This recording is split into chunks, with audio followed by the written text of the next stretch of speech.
साईं ख़ुशियुनि जा कई राज़ हूंदा आहिनि ऐं ख़ुशियुनि जूं कई ॻाल्हियूं हूंदियूं। ख़ुशी कॾहिं थींदी आहे? तव्हां ख़बर आहे मां तव्हांजी केॾी वॾी परस्तार आहियां। तुझे लफ़्ज़नि में कुझु जादुई तासीर आहे। सुमेर तूं ई कोन ॿुधाईंदे बि त मां तोखे ॾिसां थी।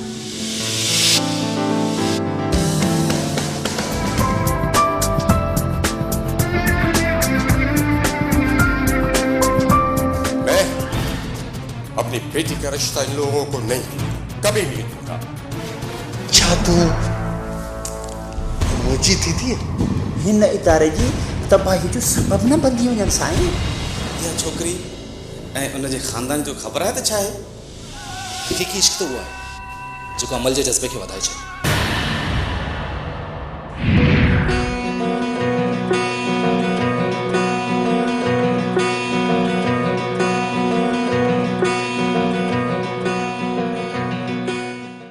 और काश वो मिल जाते और देखते कि उनकी साली साहिबा कितनी इंटेलिजेंट है और उनके सामने अगर मेरी तारीफ होती तो और मज़ा आता।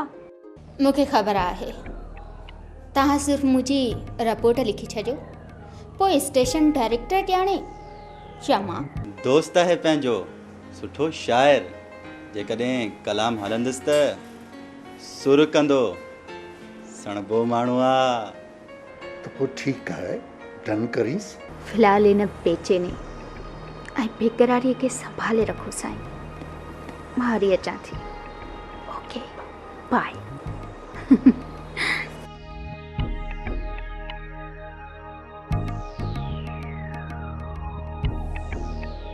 नीलम स्टेशन डायरेक्टर सां प्यार जा पेच थी अड़ायो ऐं स्टेशन डायरेक्टर सफ़ा आज़ड़ी चरियो लॻो पियो थी चरियो।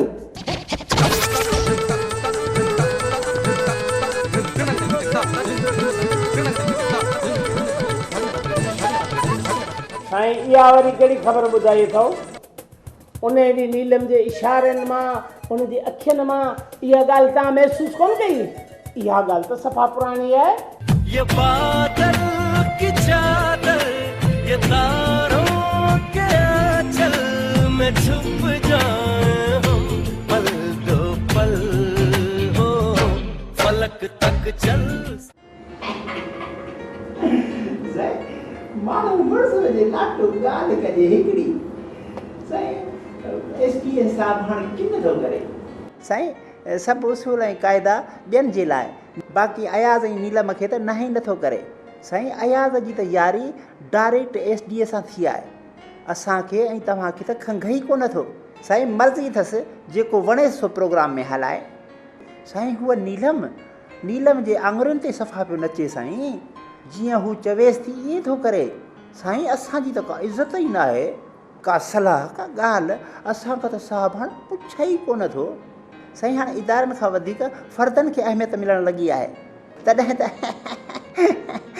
त मां चवां थो त मुड़ुस हुजे लाटू ॻाल्हि करे हिकु ऐं ॿी करप्शन अलॻि साईं। किथे इहे पंहिंजा नवां कानून ऐं पंहिंजा नवाज़ पॉलिसी हिन इदारे जी तबाही जो सबबु न बणिजी वञनि साईं।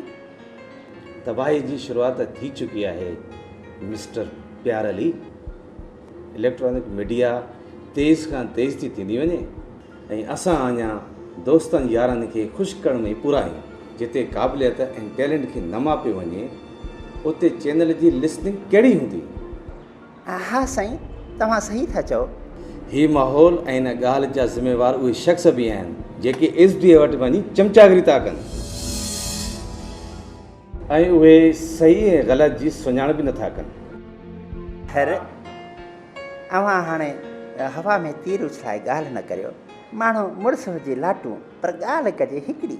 सिधो चओ त आउं एसटीए जो चमचो आहियां। पर सर हाणे न, पहिरीं हुअसि, हाणे सच थो चवां हाणे न आहियां।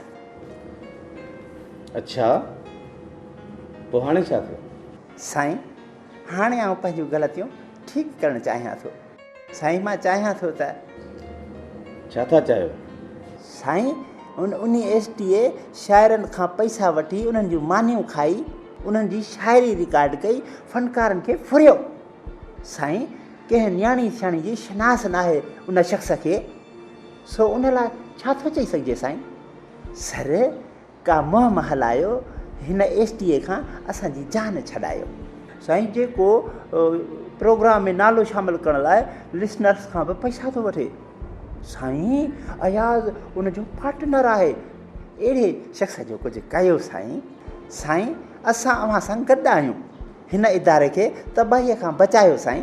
मिस्टर प्यार अली, चालाक माण्हू बि उन्हनि दरिंदनि वांगुरु हूंदा आहिनि जेकी शिकार जी ताड़ में पंहिंजा नह लिकाई वेठा हूंदा आहिनि। सर मूं सम्झो न। प्यार अली, असांजे अक़लनि ऐं दिमाग़नि में एतिरो ई फ़र्क़ु आहे जेतिरो असां ऐं तव्हांजे चहिरनि में आहे। तुंहिंजे चहिरे जे पुठियां वारो चहिरो बि मां पढ़ी थो सघां। सर मां सिर्फ़ु अव्हां जो आहियां, मूं ते यकीन कयो साईं। मिस्टर प्यार अली, शेक्सपियर हिकु जुमिलो चयो त ख़ुशामद हिकु बदतरीन धोखो आहे जंहिं ते असां समूरो ध्यानु ॾींदा आहियूं। ऐं मां सम्झां थो त जेके माण्हू किरी पवनि था उहे ख़ुशामद कनि था। हाणे अव्हां वञी सघो था। यार ही त ॻाल्हियुनि में अचे ई कोन थो, छा कजे? तव्हां ॿुधो न, तव्हां अव्हांखे छा चयो? हा साईं, हा मां वञा थो। ठीकु आहे, ख़ुदा हाफ़िज़।